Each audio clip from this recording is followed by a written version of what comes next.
ماست. آزادی و عفاف و تمدن شعار ماست. این چادر سیاه نشان وقار ماست و حس لطیف بودن زن اعتبار ماست. حس لطیف بودن زن اعتبار ماست، چون مادر حسین و حسن تاجدار ماست.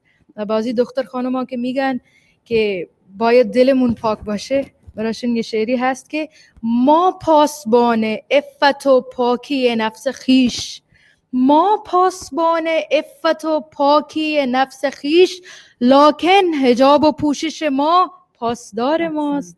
لکن حجاب و پوشش ما پاسدار ماست. و بس طالب شهامت و کردار زینبی است، بس طالب شهامت و کردار زینبی است، یک نهضت بزرگ که در انتظار ماست.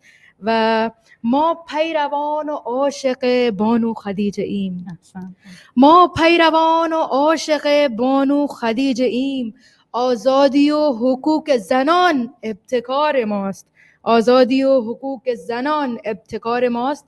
و بر قامت زنان جهان پوشش و حجاب، بر قامت زنان جهان پوشش و حجاب، یک مظهر محبت پروردگار ماست. احسنتون واقعا عالی.